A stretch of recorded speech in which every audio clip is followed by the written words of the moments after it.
ಶಿವಮೊಗ್ಗ ಲೋಕಸಭಾ ಕ್ಷೇತ್ರದಲ್ಲಿ ಬಿರುಸಿನ ಮತದಾನ ಪ್ರಕ್ರಿಯೆ ನಡೀತಾ ಇದೆ. ಮಧ್ಯಾಹ್ನ 1 ಗಂಟೆವರೆಗೆ ಬರೋಬ್ಬರಿ 45% ಮತದಾನ ಶಿವಮೊಗ್ಗ ಜಿಲ್ಲೆಯಾದ್ಯಂತ ನಡೆದಿದೆ. ಒಟ್ಟು ಮತಗಳು 17,52,885. ಆದರೆ ಇದುವರೆಗೆ ಚಲಾವಣೆಯಾಗಿರುವಂತಹ ಮತಗಳು 7,88,542. ಮಧ್ಯಾಹ್ನ 1 ಗಂಟೆವರೆಗೇನೆ 45% ಮತದಾನವಾಗಿರೋದ್ರಿಂದ ಸಂಜೆ ಹೊತ್ತಿಗೆ ಮತದಾನದ ಪ್ರತಿಶತ ಮತ್ತಷ್ಟು ಹೆಚ್ಚಾಗುವ ಸಾಧ್ಯತೆ ಇದೆ. ಕಳೆದ ವರ್ಷ 76% ಶಿವಮೊಗ್ಗ ಜಿಲ್ಲೆಯಾದ್ಯಂತ ಅಂದ್ರೆ ಶಿವಮೊಗ್ಗ ಲೋಕಸಭಾ ಕ್ಷೇತ್ರದ ವ್ಯಾಪ್ತಿಯಲ್ಲಿ ಮತದಾನವಾಗಿತ್ತು. ಈ ಬಾರಿ ಆ ದಾಖಲೆಯನ್ನ ಶಿವಮೊಗ್ಗದ ಮತದಾರರು ಮುರಿತಾರ ಅನ್ನುವಂತ ಪ್ರಶ್ನೆ ಇದೀಗ ಉದ್ಭವಿಸಿದೆ.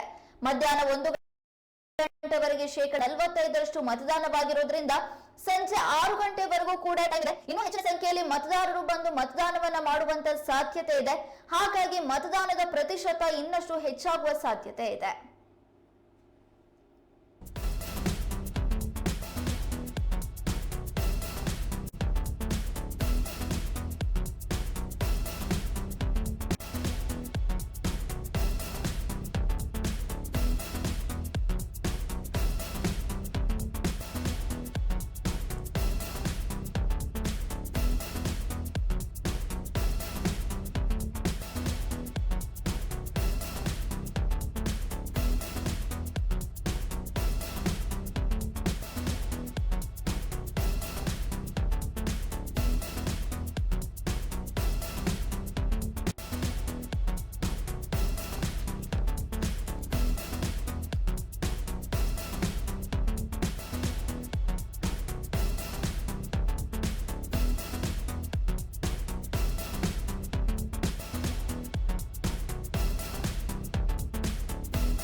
ಶಿವಮೊಗ್ಗ ಲೋಕಸಭಾ ಕ್ಷೇತ್ರದಲ್ಲಿ ಭರ್ಜರಿ ಮತದಾನ ನಡೀತಾ ಇದೆ.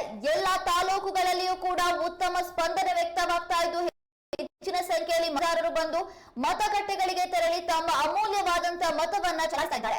ಈಗಾಗಲೇ ಶಿವಮೊಗ್ಗ ಜಿಲ್ಲೆಯಾದ್ಯಂತ 45.19% ಮತದಾನ ಪ್ರಕ್ರಿಯೆ ನಡೆದಿದೆ. ಅದರಲ್ಲೂ ಹೆಚ್ಚಾಗಿ ತೀರ್ಥಹಳ್ಳಿ ವಿಧಾನಸಭಾ ಕ್ಷೇತ್ರದಲ್ಲಿ ಹೆಚ್ಚಿನ ಸಂಖ್ಯೆಯಲ್ಲಿ ಮತದಾನವಾಗಿದೆ. 48.15% ಮತದಾನ ತೀರ್ಥಹಳ್ಳಿ ವಿಧಾನಸಭಾ ಕ್ಷೇತ್ರದಲ್ಲಿ ನಡೆದಿದ್ರೆ, ಇನ್ನು ಸಾಗರದಲ್ಲಿ 47.53% ಮತದಾನವಾಗಿದೆ. ಸೊರಬದಲ್ಲಿ 44.45% ಮತದಾನವಾಗಿದ್ರೆ, ಶಿವಮೊಗ್ಗ ನಗರದಲ್ಲಿ 43% ಮತದಾನವಾಗಿದೆ. ಇನ್ನು ಬೈಂದೂರಿನಲ್ಲಿಯೂ ಕೂಡ ಹೆಚ್ಚಿನ ಸಂಖ್ಯೆಯಲ್ಲಿ ಮತದಾನವಾಗ್ತಾ ಇದ್ದು 48.09% ಮತದಾನವಾಗಿದೆ. ಇನ್ನು ಶಿವಮೊಗ್ಗ ಗ್ರಾಮಾಂತರದಲ್ಲಿ 46.11% ಮತದಾನವಾಗಿದ್ರೆ, ಶಿಕಾರಿಪುರದಲ್ಲಿ 44.25% ಮತದಾನವಾಗಿದೆ. ಭದ್ರಾವತಿಯಲ್ಲಿ 41.6% ಮತದಾನವಾಗಿದೆ. ಇಡೀ ಶಿವಮೊಗ್ಗ ಲೋಕಸಭಾ ಕ್ಷೇತ್ರದಲ್ಲಿ ತೀರ್ಥಹಳ್ಳಿಯಲ್ಲಿ ಅತಿ ಹೆಚ್ಚು ಮತದಾನವಾಗಿದ್ರೆ, ಇಲ್ಲಿಯವರೆಗೆ ಭದ್ರಾವತಿಯಲ್ಲಿ ಅತಿ ಕಡಿಮೆ ಮತದಾನವಾಗಿದೆ. ಅಂದ್ರೆ 41.6% ಮತದಾನ ಭದ್ರಾವತಿಯಲ್ಲಿ ಆಗಿದ್ರೆ, ತೀರ್ಥಹಳ್ಳಿಯಲ್ಲಿ 48.15% ಮತದಾನವಾಗಿದೆ. ಗ್ರಾಮಾಂತರ ಭಾಗದಲ್ಲಿಯೂ ಕೂಡ ಮತದಾರರು ಉತ್ತಮ ಸ್ಪಂದನೆಯನ್ನ ನೀಡ್ತಾ ಇದ್ದು ಹೆಚ್ಚಿನ ಸಂಖ್ಯೆಯಲ್ಲಿ ಮತದಾನ ಈ ಬಾರಿ ನಡೀತಾ ಇದೆ.